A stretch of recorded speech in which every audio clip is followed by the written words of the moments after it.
to this episode of Horrific History and Hauntings. I'm Beth. And I'm Raimi. We're your hosts, here to talk about the stories that the history books ignore. From horrific epidemics and ghostly hauntings to the catastrophes and tragic events that have sickened humanity. Yes. Beth, is there something bad that happened today in history? Yeah, pretty bad. Oh, okay. Let's see here. It's December 21st.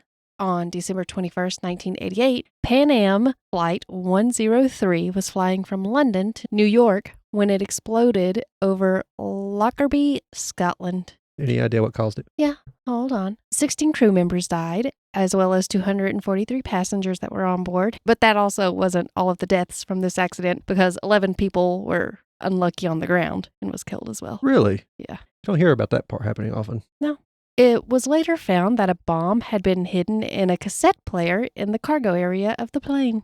Due to the majority of the victims being American, 189 of the victims were American citizens, some believed that this was an intended attack for American people. Islamic terrorists were thought to be responsible for placing the bomb on the plane while it was in Frankfurt, Germany. There's two theories that has caused this belief. The first one was that the motive for this was revenge for the 1986 U.S. airstrikes on Libya. And the second theory was that it was a retaliation for when the U.S. military accidentally shot down an Iranian passenger plane, which killed everyone on board. Oh, so no matter how you look at it, it was probably towards American people. Probably. Okay. Yeah. The crappy part is it possibly could have been prevented. It turns out that the U.S. Embassy in Finland received a phone call that warned them of a bomb being placed on a Pan Am flight in Frankfurt. Kind of like the Pearl Harbor warning. It just kind of went ignored.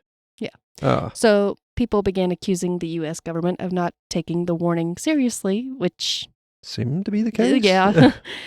But officials came back with a claim that the warning was just a coincidence. If that's the only thing you can say about it, that's not really a good Yeah, they even said this. They said Pan Am flight, bomb, and Frankfurt, all of which happened 16 days later, I believe it said. Yeah. Of course, that was about as cryptic as, it was more specific than the Mothman was in the Mothman prophecy movie. So, was it really a coincidence? I'm not much for conspiracy theories, but it doesn't sound like one. Yeah. So. There's just too much that was perfect and right.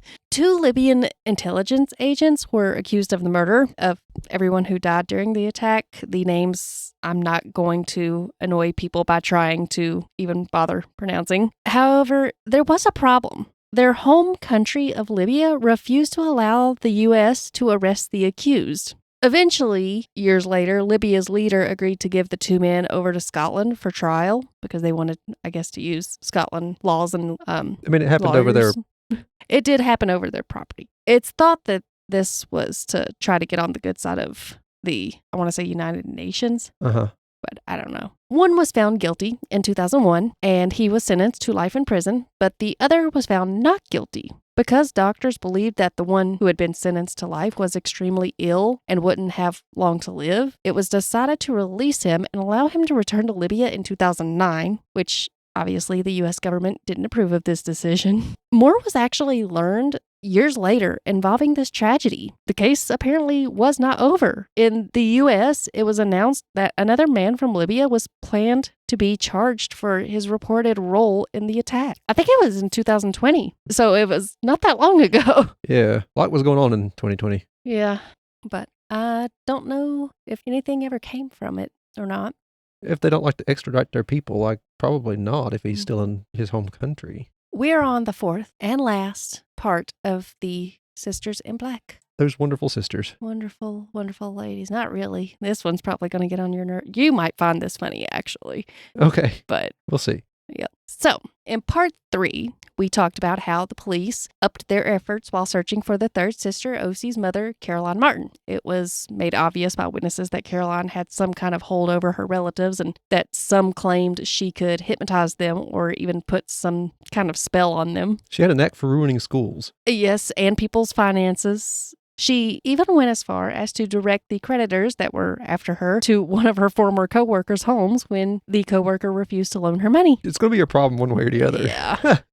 She was eventually located at a hotel where reporters found she kept newspaper clippings on O.C.'s death and multiple suicide notes in her possession that were extremely similar to the one found with O.C.'s body, which led to the warrant for her arrest. Picking up where we left off. At 9 p.m. on December 15th, Detective O'Neill and New York Police Force Detective Skelly arrived at Caroline Martin's hotel room with the arrest warrant. They pounded on the door and demanded she open it. Initially, she refused, so the officers started to break down the door when suddenly it opened, and there stood a veiled woman dressed in black. She protested that they couldn't arrest her and take her to East Orange against her will. So the detectives read her the arrest warrant, stating that they were most certainly could arrest her. I'm going to tell you no, and that's how that's going to go. Yeah. Sit still while I hypnotize you. Yes. Then... After hearing this, she looked faint, and the two officers had to support her as they took her to a car to transport her to Mercer Street Police Station. She was just so stunned that this could happen. Yes, and also, she was described as being a heavyset woman, so they were having to carry her. I just imagine these sisters being really beanpole thin. I think maybe some of them may have been, but I don't know for sure. None of them were eating that we heard of early on, so it made sense. Well, apparently Caroline was heavyset. The elderly woman required assistance to stand after they reached their destination as well. As Caroline listened to Lieutenant Funston inform her of her charges of being involved in O.C.'s murder and of being a fugitive from justice, she shook uncontrollably and fidgeted with her fingers. I'd probably be shaky too if I got arrested. For murder? Yeah, but definitely for murder. She responded with, "It is terrible that innocent and decent people should be dragged through the streets and disgraced in this manner." Well, I'd agree if that's the case, but it doesn't really sound like that's the case. Yeah. Initially, like her sisters, Caroline objected to the questions and refused to discuss anything until she had a lawyer, which is her right. That's smart, too. Yeah. Even if you are guilty, get a lawyer. Yeah.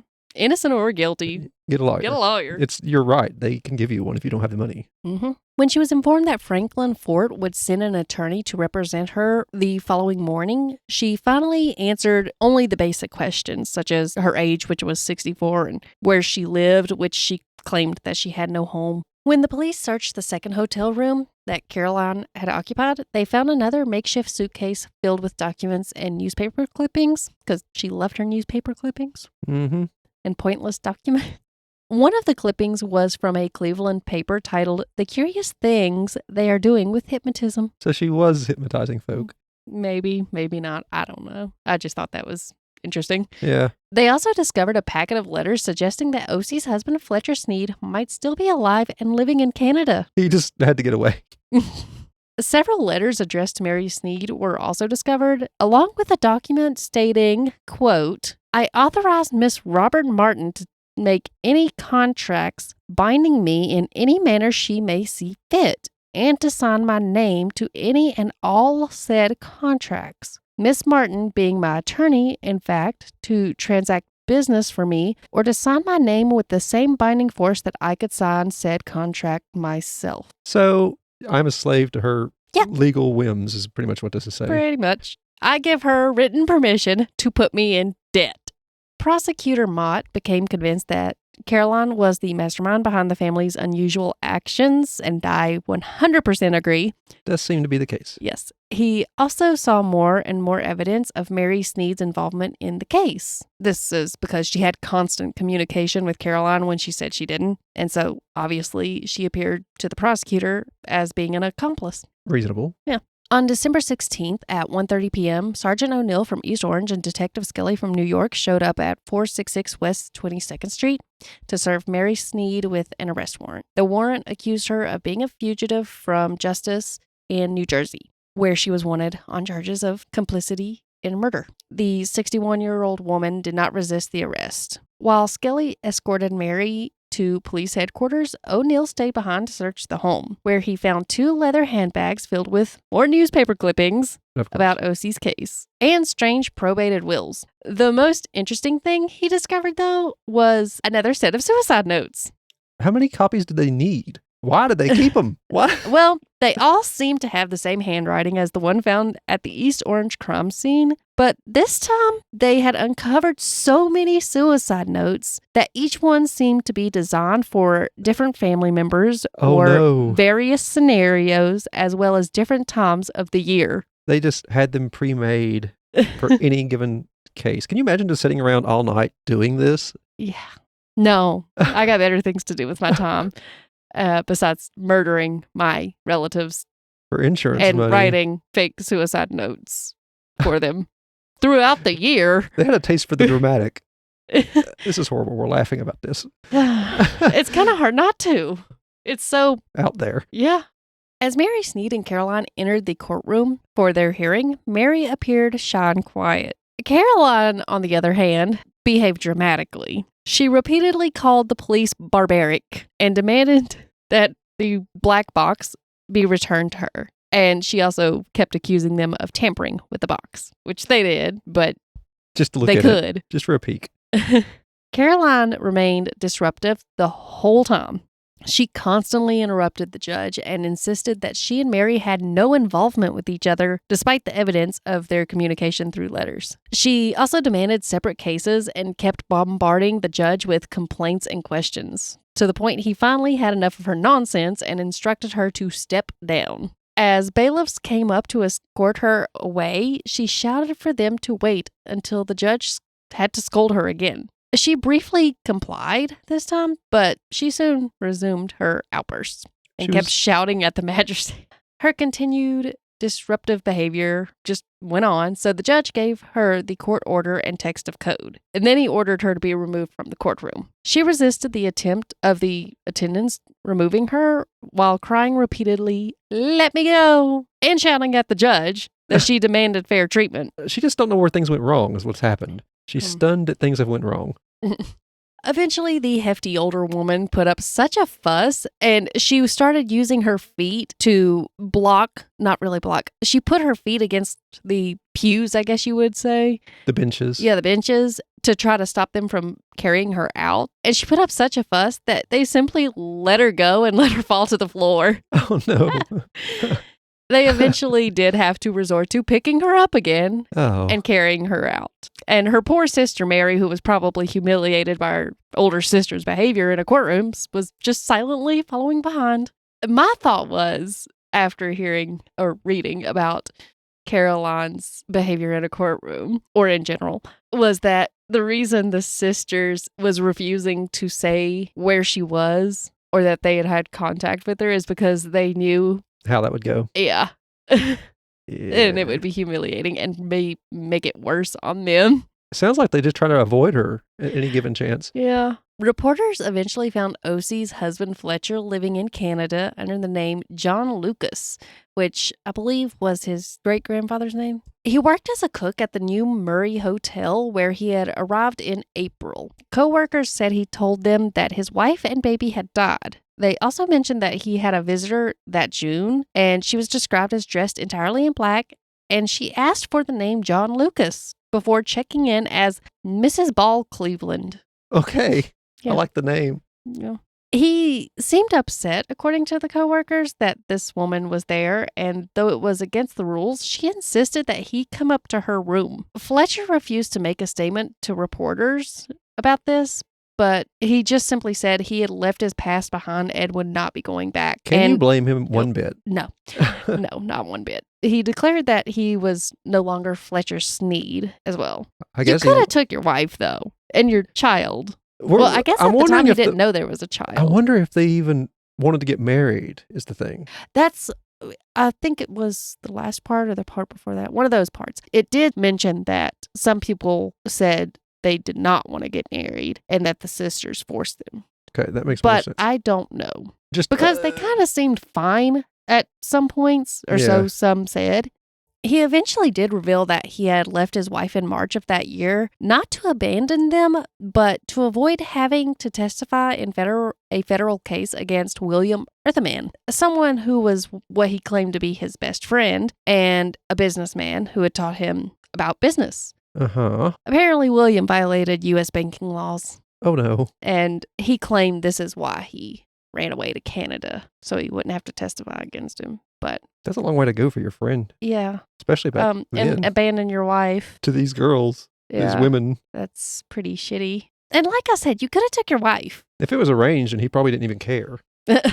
He also defended his mother and aunts by saying they couldn't have murdered his wife, O.C. Canadian authorities stated that Fletcher would be kept under surveillance as he refused to return to New York, but that's all that they could really do. Nowadays, they'd kick him out for just giving the false name, I guess. I don't know. Wilbur Mott declared that there was no plans to extradite him because he didn't believe that Fletcher was involved in the murder of O.C.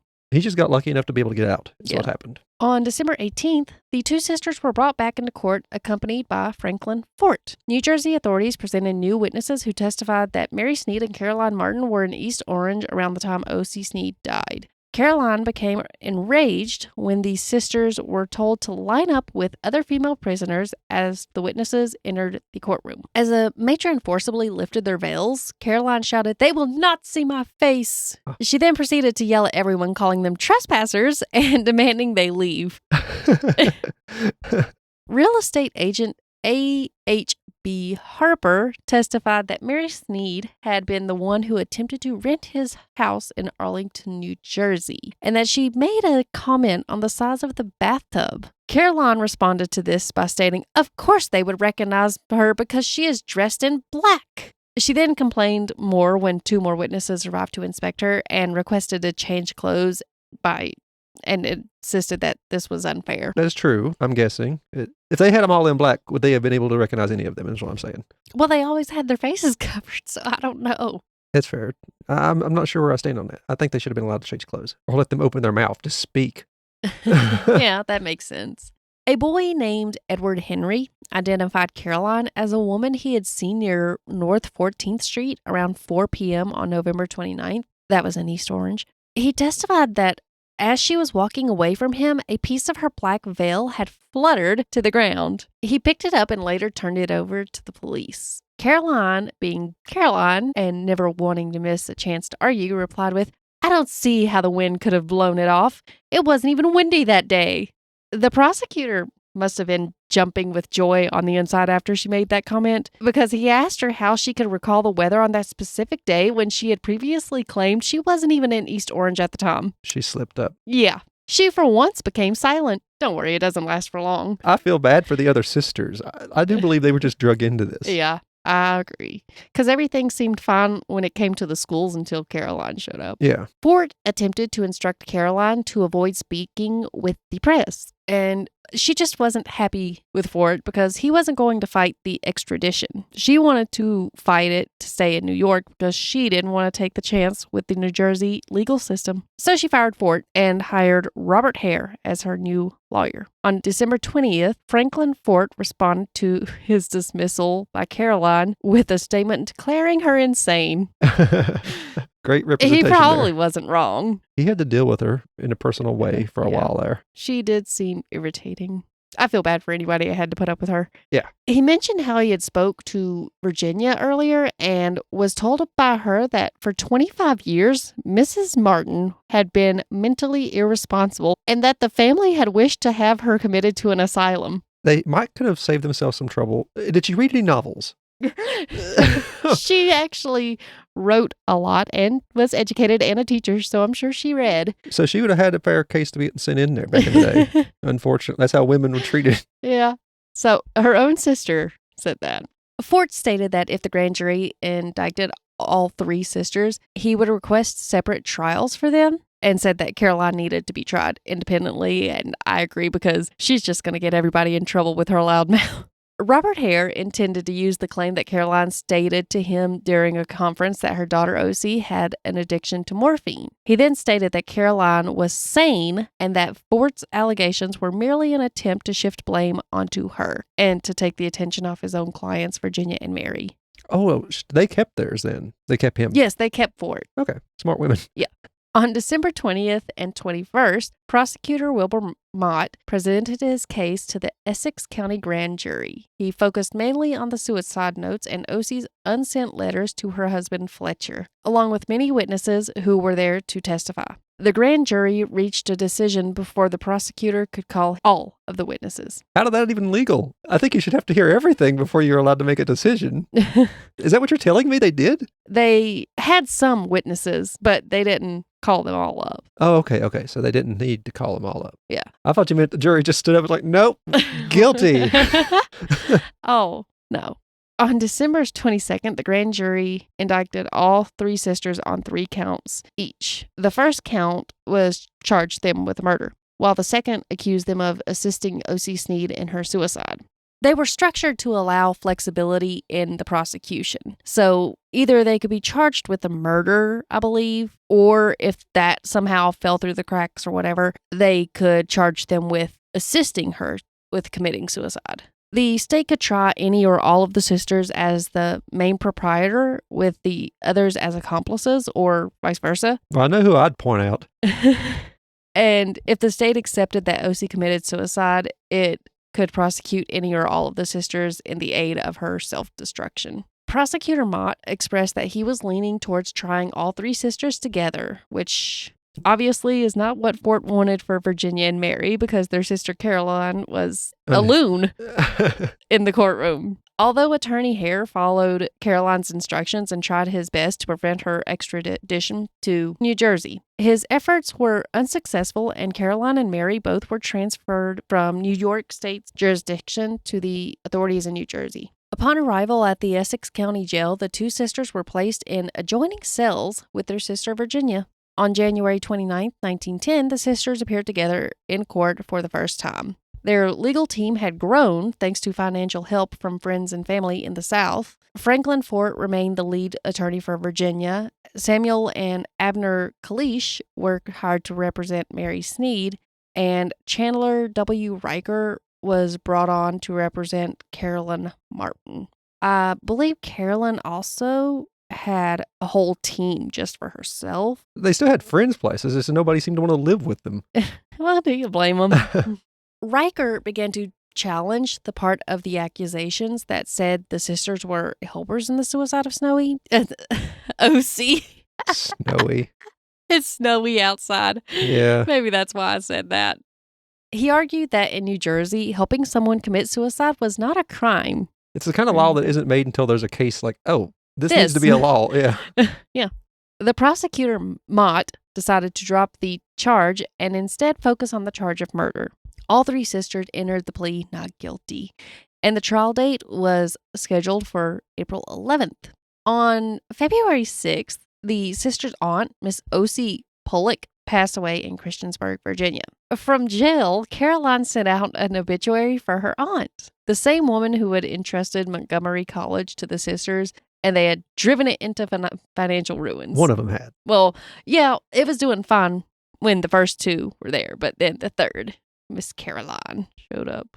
Caroline used the obituary to portray herself and her sisters as victims, and being the Caroline we have all come to know, she found a way to make it all about her. The obituary went like this, quote, "She died from a broken heart caused by the shock, surprise, and grief brought by the false accusations against her beloved nieces. The mother and aunts of Mrs. O.C. Sneed and Miss Virginia Oshina Wardlaw were both named after Mrs. Pollock, who had trained in Christian character and high integrity her beloved nieces, the mother and aunts of the lovely and lamented O.C. Sneed. Miss Wardlaw, Mrs. Martin, and Mrs. Sneed are suffering greatly from the bereavement of these 2 recent deaths in their family." Is that all? Yeah. Well, she got to the point a lot quicker than I'd have thought. During her little pity party in this obituary, she failed to mention that at the time of her death, her aunt was 93 years old. She probably died of a broken heart because she lost her school. Poor woman.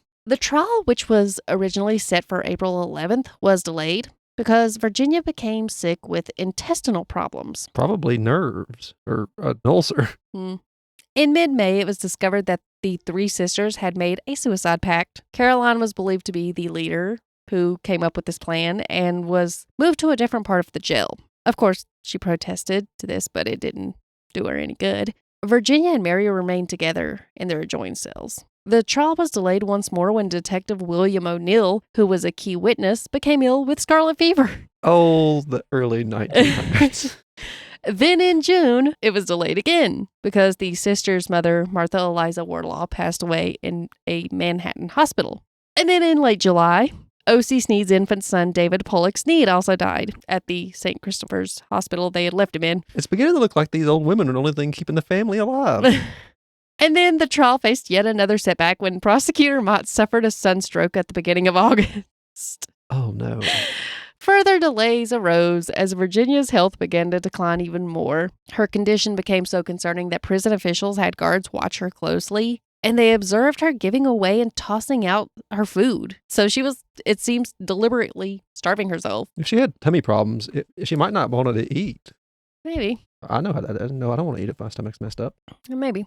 Especially prison food. Well, Warden McGinnis started providing her with delicacies instead of the regular prison food in an attempt to keep her alive and well, which she consumed it for about 3 days and seemed to be getting better. However, then it was noticed that she was giving away food again. A very kind woman. At least she doesn't throw it out completely.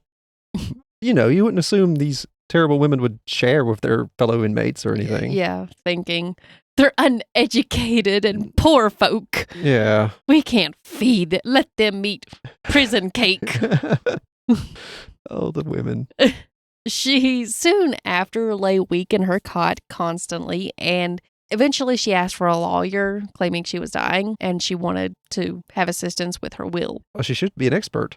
Caroline was permitted to visit her sister during the time that the lawyer was there, and while she was there, Caroline whispered something in Virginia's ear, which caused Virginia to start crying and to call out, "Leave me alone, you're driving me mad." She probably said, "Is my name in there? It better be in there." Probably. The lawyer ended up leaving as Virginia seemed to then be unable to decide who she wanted to include in her will. Yep, that explains it. That's the sister's fault there. Mm-hmm.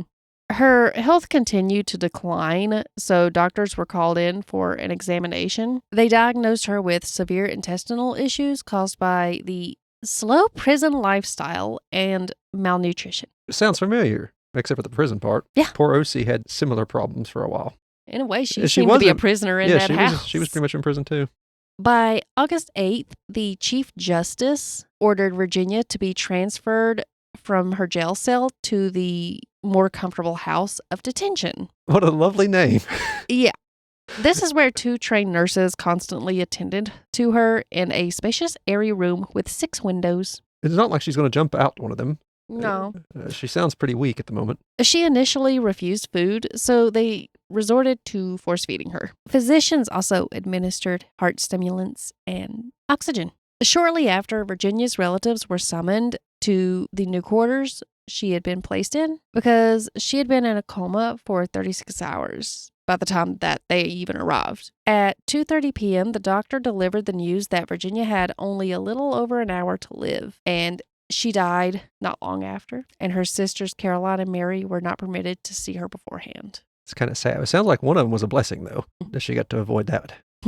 An autopsy performed by Dr. William McKenzie determined that the direct cause of death was congestion of the lungs. However, it was starvation that had caused her health to decline. She was buried after a simple funeral service on August 15th. The trial for the remaining 2 sisters was rescheduled for September, but they faced another delay. Of course. Due to the illness of defense attorney Chandler Riker. Everybody is so sick. Makes you wonder if it really was murder or not, if everybody's getting sick on just this. Maybe they're carriers of something. Well, no, I guess it was different reasons. It did mention different reasons as to why these people were. Like Typhoid Mary family. Yeah. There was a whole question of Caroline's sanity in the court, obviously. How could there not be? Yeah. So they had to hold off on the main trial just to have a few... Get her sanity assessed. Yes, get her sanity assessed and figure out what to do with her, pretty much. On September 24th, Reverend Albert G. Wardlaw, the brother of the sisters, through the representative Adrian Riker, began the process of having Caroline declared insane. Since he's his family, he can do that. It would make sense. You hear about family members locking up their wives and stuff for reading books. And he's a respected type of figure as well. Yeah, he's a reverend. Doctors who had examined Caroline over a period of time certified she was mentally unfit for trial and that she should be put in isolation. I agree. Lock her up away from people. If she was born in the modern era, she would be like some sort of scam artist online, calling people to get their Social Security checks and things. The court assigned 3 physicians to conduct a state evaluation of Caroline's mental condition. On November 2nd, Caroline was brought to court by detectives. If she was declared insane, she would be sent to an asylum. And if not, she would stand trial for the murder of her daughter. I'm wondering which one was, back in this time, which one was the preferable outcome? I don't know. You have to think about how the asylums were back then. I would say prison. I don't know. Back then, I think I'd rather have prison. We need to look more into the asylums and wellness centers of the era. Yeah. There's some good stuff there. Well, bad stuff, but perfect for this podcast. Yeah. Judge Archer was the first witness to testify. The judge? No, not the judge. A judge. Okay. He said he had known Caroline for 40 years, bless his heart, and he described her as always being difficult, and eventually due to her arrogance and disregard for common courtesy and her just horrible business plans, he decided to stop doing business with her. So, smart. Yeah. The next witness recounted the testimony of a maid who had worked for Caroline at Seoul College. The maid described Caroline's strange living habits as going out without stockings or with only one stocking at times. How bizarre. She also mentioned Caroline's poor hygiene and noted that she would go weeks without changing clothes, stay in bed for extended periods of time, and neglect her hair and body. It was also said that when she did decide to brush her hair, if she reached a knot, she would just pin it up and give up. The maid stated that she couldn't remember a single instance of Caroline bathing and that she refused to allow her to change the bed linens despite that she was hired to clean. She said the bedroom was filthy with food, coal, and ashes scattered across the room, and she refused to allow the maid to throw any food away and would just leave it to rot. More strange behavior from Caroline, mentioned by this maid, was that a hobby of hers was to scatter money on the floor. Why? That explains why all the money was needed and nobody ever spent it. And when the maid attempted to pick it up, she would throw it right back on the floor. Can you imagine working in a situation like her? I would walk out. Oh, well, yeah, fair. I did that too. I would walk out. I don't want to be around your rotten food. Mm-mm. And unless I get to keep the money that you're throwing on the floor, I don't want to deal with that either. I would consider that so disrespectful. Why in the world? After I picked it up. It's Caroline. Who knows? When court began again on November 7th, 1910, Caroline began interrupting the witnesses as they spoke. Even when a witness didn't say anything about her mental state, she shouted, "I'm no more insane than any other person."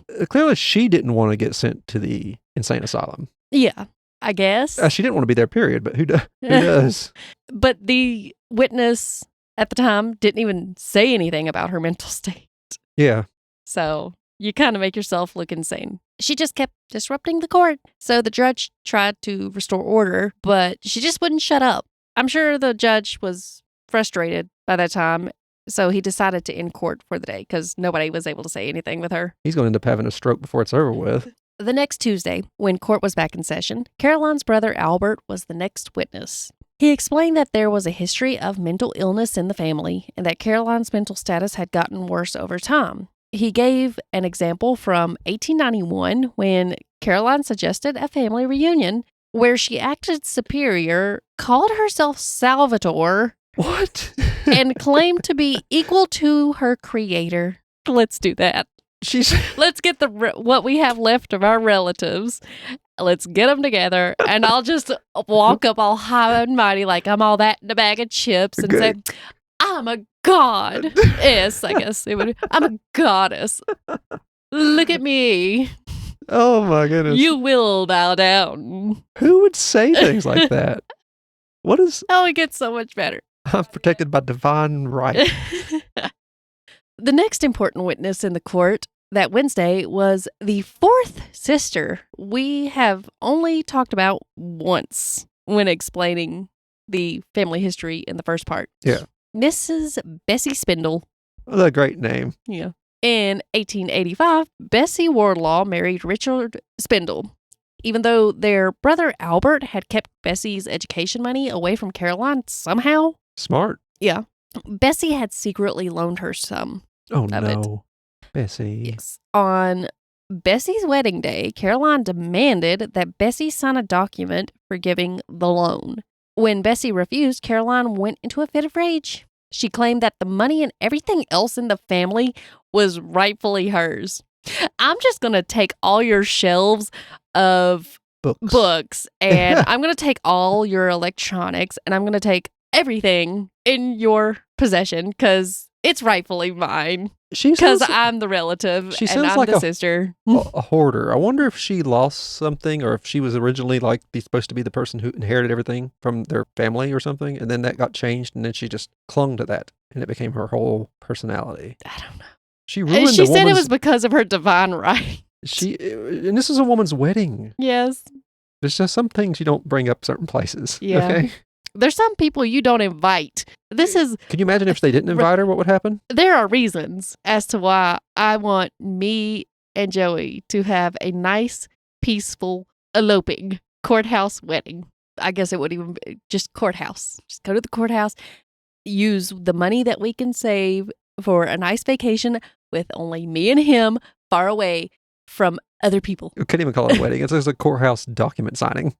Yes, which is great. Hopefully you wouldn't do that if I did have a wedding, but still. The two sisters didn't have much contact until the year 1902, so apparently Bessie was able to distance herself. Yeah. That was when Caroline showed up at Bessie and Richard's home, claiming to need Richard's business advice and asked if she could stay the night. That sounds so dangerous. Uh-huh. What was supposed to be one night turned into 7 months. Oh, no. She just decided to get an education.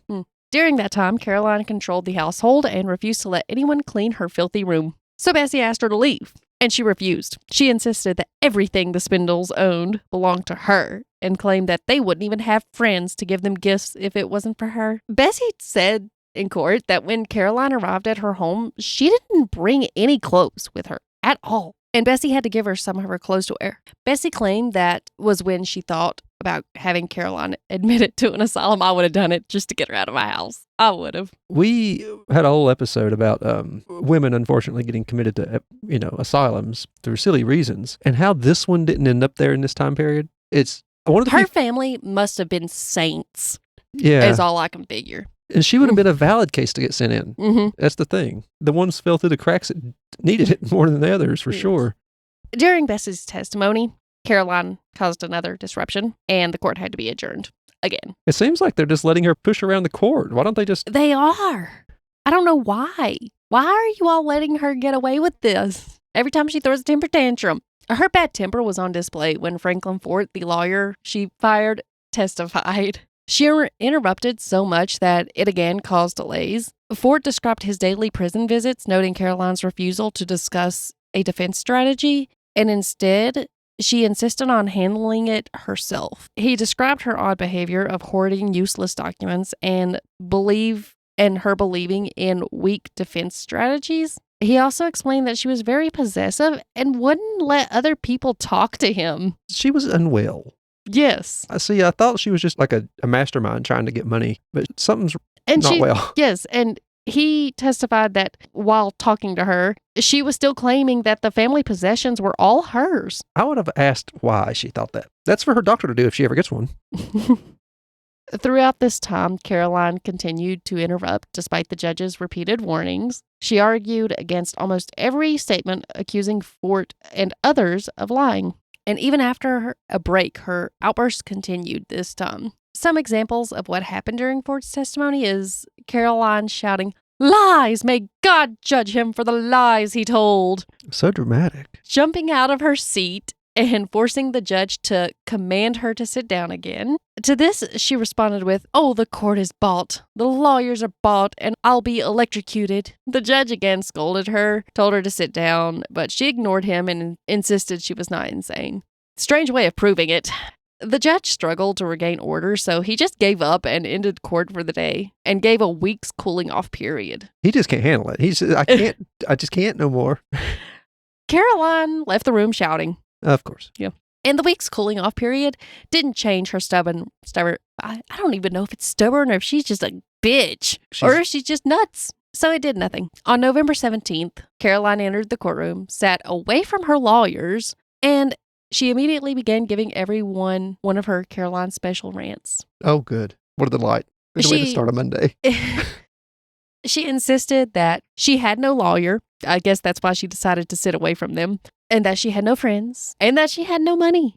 She claimed she was being crushed by a system controlled by men and falsely accused so that they could steal her property and benefit the insurance companies. She was in a system controlled by men, but to be perfectly honest, these men seemed to be more patient with her than any I could imagine at the moment. I most certainly would not have been. I would have locked her up just because you keep interrupting my court. I guess they couldn't relock her up. She's already locked up. Yeah. Judge Tim Ike entered the room and ordered her to be quiet. Samuel Kalish, one of the counsels for the defense, testified that he believed Caroline was insane and couldn't prepare her for her defense. The judge then called Caroline to the stand, causing another outburst. Oh, yeah, he invited it that time. She shouted that she was a victim of conspiracy, that the court was corrupt, and that everyone was trying to send her to prison unfairly. She refused to be sworn in and started yelling so much that her black bonnet fell off. Scandalous. Which made her even more angry. And, the whole time they tried to keep their faces hidden, insisted on it, got angry if they had to show them. But after her bonnet fell off, she just ripped her veils off and started marching and running in the aisle. How does a person survive in society like this? I don't know. If I was on trial for murder, I would be so quiet. Catatonic. I would be afraid to say anything. Constable Carl Schneider tried to control Caroline, but she just screamed more in anger. So Judge Tim Ike finally got her to sit down. But then she started unlacing her shoes. Might as well get comfortable. Yeah, or she's going to throw them at somebody. I don't know what she was doing. It never said, but the judge then sat next to her and tried to calm her down. He really is a patient man. Yes, but he failed at that. So he ended up just clearing the courtroom and leaving only the lawyers and doctors involved in the case, where he tried to question her in a somewhat private session. But the reporters outside could still hear Caroline yelling at everyone, and another break had to be called. They have to follow procedure, but why can't they just say she's insane and send her on? Yeah. The judge delayed Caroline's return to the stand so that medical experts could testify. Dr. Washington, Mabin, and Cotton all took the stand. Dr. Cotton, a director at the State Hospital for the Insane, described Caroline's mental state based on a day of observation. One day is all you need. I think you can see enough in the courtroom alone. He concluded that she showed signs of paranoia, delusional beliefs, and severe emotional instability. So Caroline interrupted repeatedly. She denied any wrongdoing, claimed she was being persecuted. Dr. Cotton testified that she was legally insane and unable to defend herself, and that there was no chance of improvement. And Dr. Washington agreed with these findings. I'm sure everybody in the courtroom agreed with these findings except for her. On November 27th, 1 year after O.C.'s death, the prosecution began its case to prove that Caroline was, in fact, sane and could stand trial for the murder of her daughter. The judge set a new court date for January 9th, 1911. So Caroline complained, saying a lawyer would need more time to study her case and that they wouldn't work during the holidays. The judge said he would assign her a lawyer who would work through the holidays, which surprisingly kept her satisfied at that time. That's the little things for her. During the next court session, Dr. Clark suggested that Caroline's mental state was better than it was 8 years ago. And he noted that she no longer threw money around. And she responded with, "Because I haven't any to throw." That'll do it. Dr. William Hicks, who worked at Essex County Hospital for the Insane, testified that he believed Caroline was sometimes close to being insane, but that she was not actually insane. The final prosecution witness, Dr. Christopher Bay-Ling, was a nerve brain specialist from the Morris Plains Insane Asylum. He testified on December 2nd that he viewed Caroline's behavior as bizarre, but not insane.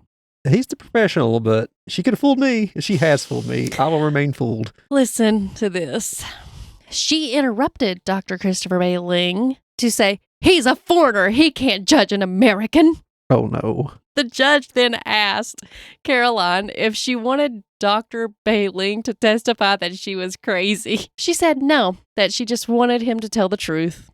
I think that was a bit of racism coming out in her. Oh, no, there's no doubt about that. That's exactly what that was. There's some prejudice there. Yep. Then she began shouting and sobbing and criticizing the prosecution, insurance companies, and politicians. It's the insurance company's fault. That seems to be going around these days. When an officer tried to calm her down, Caroline exploded into an elderly temper tantrum and began to fight and scream before once again dramatically falling to the floor, once again physically carried out of the courtroom, causing the proceedings to come to a standstill again. The hearing resumed after a recess was called, with Caroline's promise to behave herself and refrain from causing further trouble. When court reconvened, the judge wasted no time in questioning Dr. Bailing about Caroline's earlier outbursts. He asked whether the doctor considered her behavior in court evidence of mental instability. Dr. Bailing, though, explained that Caroline was simply highly emotional and well aware of her vulnerable situation. He claimed there was nothing abnormal about her behavior in the court. Now, all you had to do is sit through a few court cases to realize that her behavior has been abnormal. Any sane person knows that if you act this way in court, you're in for a bad time. In most cases, I don't know why they didn't do anything to her. Sane or insane, I don't care. How did they not do something? To chill the situation out some. Yeah. There was also something I failed to mention earlier. It's that during some of her fits, she would occasionally be spotted peeking from beneath her veils to take glimpses of the judge's reaction. Oh. As if she was testing the limits of his patience. That makes sense. Now, that's also hearsay. Do we have any proof that happened? I, of course, have no proof that happened, but that's just what the book said. So, sure. Just interesting to note. Mm-hmm. On November 30th, both sides were given 3 hours to summarize their arguments That's a 6-hour sitting to listen to this. And you think she's going to sit still? For the prosecution, Louis, if he's down south. Well, they're in New Jersey. I like Louis better. For the prosecution, Louis Hood argued that Caroline's outbursts in court were due to fear and stress, not insanity. He did admit that she needed hospital treatment, but stated that her distrust of the motives of the prosecution was understandable for someone in her position. He highlighted Caroline's ability to adapt and function in different situations for many years as evidence of sanity. But look at how those situations ended.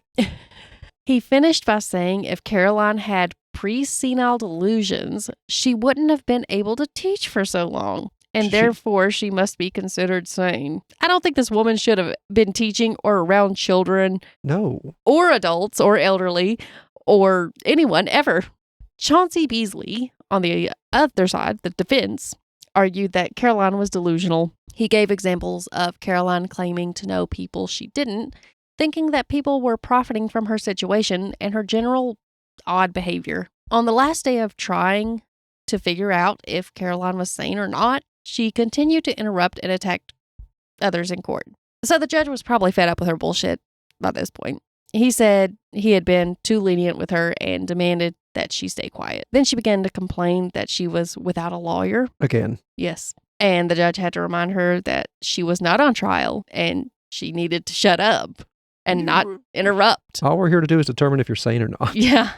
After the hearing, the judge met with Caroline privately to observe her behavior under normal conditions. On December 9th, Judge Tim Ike determined that Caroline was able to defend herself. He didn't fully trust the witnesses who were not relatives due to potential bias, and based on the evidence, the judge found Caroline understood the charges and could work with her lawyer. He concluded she was not insane and should stay in jail rather than going to an asylum. Again, I'm not sure if that's good or bad. I would have sent her away just so I wouldn't have to deal with her. But I guess that's why I can't work in you can't be systems like that. The actual murder trial started on January 9th, 1911. Caroline changed her plea from not guilty to guilty of manslaughter. Prosecutor Mott explained that Caroline's lawyer was ready to plead no contest to manslaughter, but Caroline interrupted, insisting it was involuntary manslaughter. Mott corrected her, stating the plea was for manslaughter and recommended it due to her age. The judge clarified that the no contest plea only applied to manslaughter. Caroline was clearly distressed. She claimed she hadn't heard her daughter and struggled to understand, and she repeated that she would rather face the electric chair than deal with this. Her lawyer confirmed that she was pleading guilty to manslaughter for her. The judge stated that the maximum sentence for manslaughter was 10 years and he would decide after further review. Before sentencing, the judge listened to Caroline's lawyer plea for lenience. The lawyer revealed that Caroline had given OC morphine that night before her death, and she said it was to help her sleep, and that she had done it before in the past. Caroline's lawyer argued that when Caroline saw the effect of the morphine on OC, she tried to revive her with cold water, and when she realized that OC was dying, she panicked and fled to New York. He completely dismissed the idea that the sisters plotted to kill OC for insurance money. That's his job. Yeah. You just left your daughter in a cold bathtub and ran away to New York. You just left her there to die. Prosecutor Mott disagreed. He stated that the woman treated OC cruelly and that all sisters were like vultures surrounding a creature that was waiting for it to die. I don't know if all the sisters were. I think some of them might have been just completely out of it by the time that this all went down. Mm-hmm. Thanks to their other sister. Yeah. Prosecutor Mott also said that Caroline's actions showed her guilt and she left OC to die. Caroline interrupted, stating she had done nothing wrong to harm her daughter. The judge was ready to sentence, told her it was too late to speak and she must remain quiet. He warned he would not tolerate any more interruption.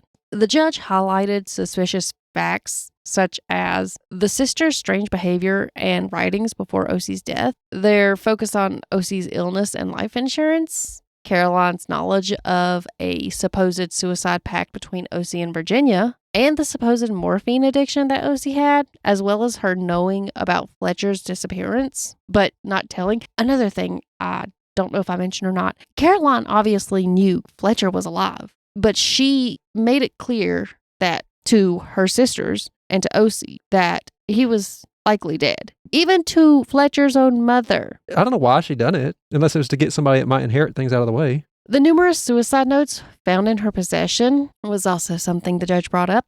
The sisters keeping OC in a bare house without proper food or heat. The delay of reporting OC's death, the staged suicide scene, and Caroline hiding in hotels under various false names. That could have just been Caroline, though, to be perfectly honest. That one was just Caroline. Yeah, not just that. I mean, it just could have been her wild behavior. Oh. Maybe. She done that before, yeah. Apparently. So, there's all the suspicious facts in one list. The mention of East Orange upset Caroline, and she began to act dramatically again. Oh, dear. She denied lying about being in East Orange and claimed she was simply an innocent mother being falsely accused by men who just wanted to ruin her reputation. I think that done fled.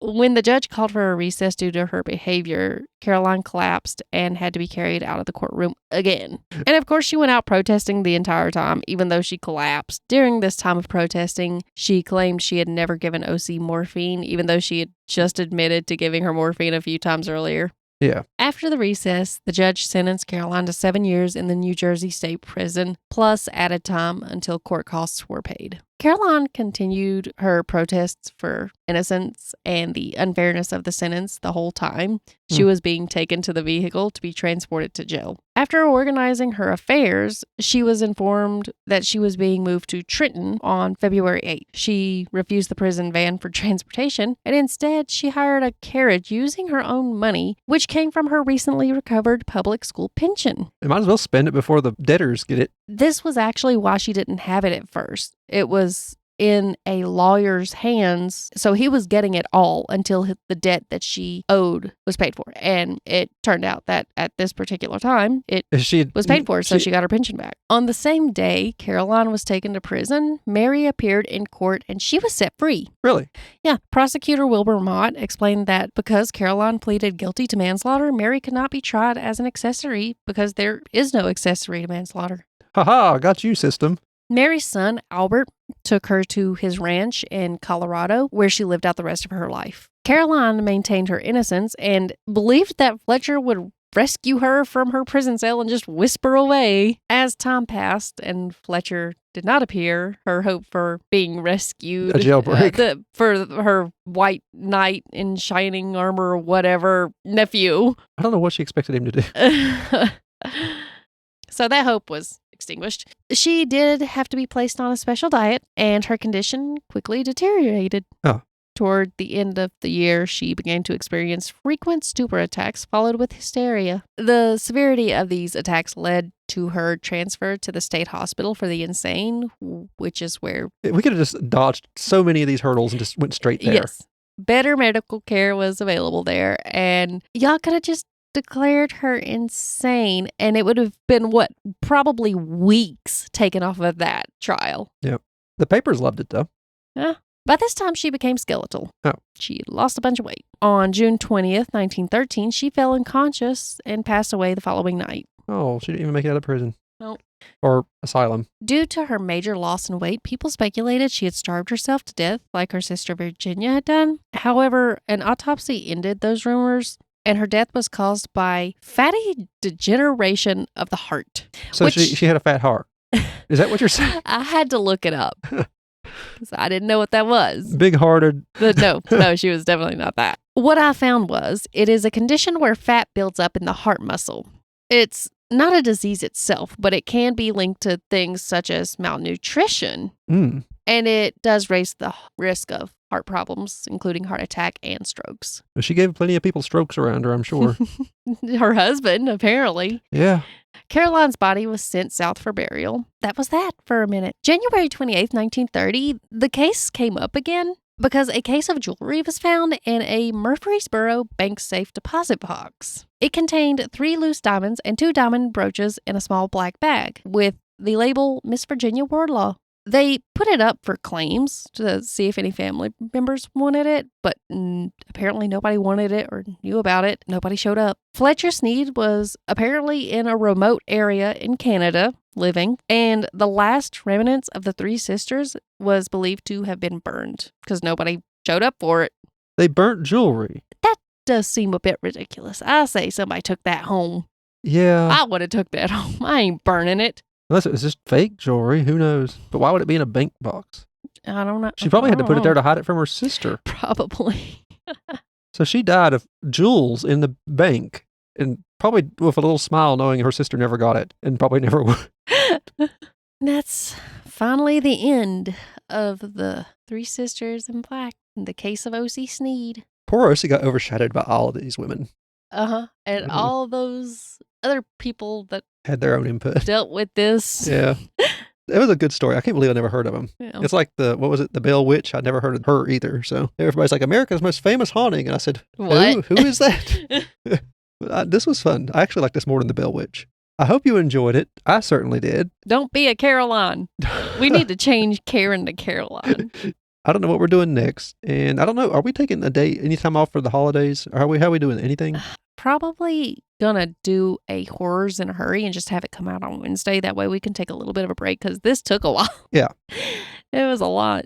Okay. And I loved every second of it, but I have been working my butt off. It paid off because I like it. I haven't looked at the analytics to see how everybody else appreciated it, but I don't care. I enjoyed this. Yeah. No offense. I do care about my listeners, but I had fun with this one. I got some stuff on the Facebook group. People enjoy it. Of course, one of them would enjoy it. They're the one that requested it. So. Probably not the next episode, obviously. I do want to do an episode on the Virginia Intermont College. The one that recently burnt down like a night and a half ago. Well, both nights.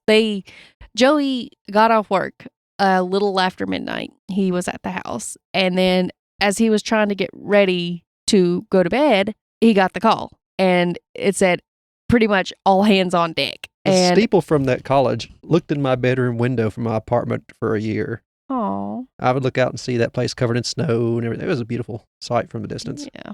Well, he was out there for the rest of the night. He was exhausted. He had been up for over 24 hours. Yeah. Dealing with that. Okay. Well, if you like what you heard here and you'd like to hear other things we have, we're part of the Gruesome Gaming Group Podcast Network. We have 2 other podcasts. We have Brother Knows Quest. It's a podcast where I tell Beth, or Beth tells me, or somebody tells somebody about a new tabletop role-playing game like D&D or something. It's on hiatus until the 1st. We're redesigning how it kind of works. And then we have Leveling Duo. It's a podcast where me and Beth, or me and my friend Dakota, or whoever, talks about our favorite video games or the games we grew up with. We only come up with one of those when a new game comes out or something that we really enjoy, since we ran short on things to talk about. But if you subscribe, you'll get notified when a new one comes out.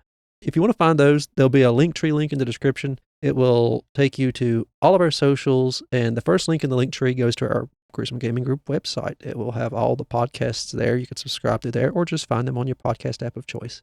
Also YouTube.